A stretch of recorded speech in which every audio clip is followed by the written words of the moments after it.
네, 4월 3일 크립토 데일리 말씀드리겠습니다. 여전히 약세 시장 계속해서 이어가고 있습니다. 하지만 일부 알트코인들을 좀 보면은 일부 강세들이 좀 나타나고 있는데 대부분의 좀 특징들이 V체인이라든지 어떤 스팀 이러한 코인들이 좀 강세를 보이고 있는데 실질적으로 좀 사용이 되고 있는 수요처가 확실히 있고 그 사용에 대한 니즈가 있는 코인들은 일부 선별적으로 좀 움직이는 모습들은 조금 예단이지만은 조금 차별성이 좀 나타났던 좀 하루라고 좀 볼 수가 있겠습니다. 주요 뉴스 같은 경우는 어제 박원순 서울시장이 출마를 하면서 S코인이라고 서울시 코인을 좀 만든다고 했는데 사실상 어떤 구체적인 비전이 있다기보다는 어떤 정치적인 코드 중에 어떤 대중성, 파퓰리즘의 하나의 어떤 인기에 영합할 수 있는 수단 중에 하나가 크립토커런시로 이미 해외 정치권에서도 써왔던 방법이기 때문에 그러한 정치적인 메커니즘 중에 하나라고 좀 볼 수가 있을 것 같고요. 중국의 이제 가솔린 업체인 시노켄 같은 경우에는 블록체인 시스템 위에 가솔린 그 채굴 익스포트하는 그 기술들을 이제 얻는다고 좀 얘기를 했습니다. 이렇게 좀 산업 전반적인 분야에서 이제 블록체인에 대한 또 시도들은 계속해서 좀 나타나고 있다고 좀 볼 수가 있을 것 같고요. 중요한 뉴스는 크게 없었습니다. 어제 디코노미를 계기로 비탈릭 부테린이 한국에서 좀 강연을 한 것으로 보이는데 사실상 이더리움의 하드캡을 어느 정도 좀 제한한다라고 하는 것들은 사실상 이게 하드캡이 이 발행량 제한을 한다고 해서 이게 이제 가격을 올릴 수 있는 요소는 전혀 아닙니다.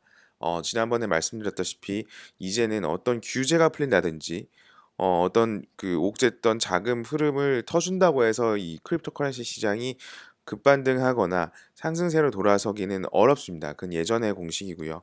마찬가지로 이 이더리움의 어떤 공급량을 제한한다고 하는 것도 사실상 비탈리크 부테리는 이 만우절 조크라고도 사실 얘기를 하고 있고요. 역시나 지금 우리나라에 그 번역된 것과 상당한 온도차를 좀 보이고 있다고 좀 볼 수가 있겠고요.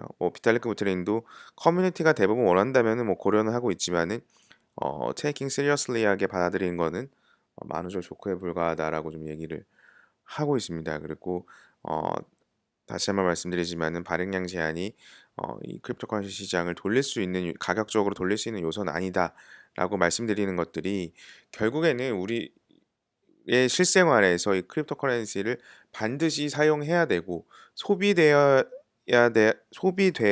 되는 어떤 재화일 때 사실상 이 실질적인 수요 견인으로 인한 크립토커런시 시장의 반등이 이루어져야 진짜 반등이라고 좀 얘기를 할 수 있겠고 이미 시장 참여자들도 그 부분들을 인지를 하고 가격 흐름에 녹아 있다라고 말씀드릴 수 있을 것 같습니다.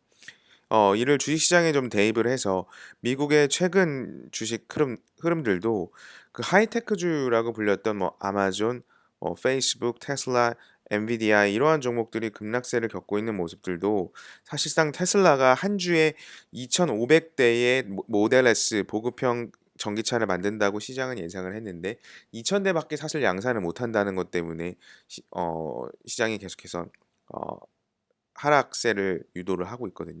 그래서 이러한 것들이 얼마만큼 실질적인 우리 생활로 들어오지 못한다면은 그 가치가 상당히 떨어질 수밖에 없다라는 것들은 우리가 가격 시장에 참여하는 투자자라면은 인지를 해야 될 부분이라고 다시 한번 강조를 드릴 수 있을 것 같습니다. 네, 이상입니다.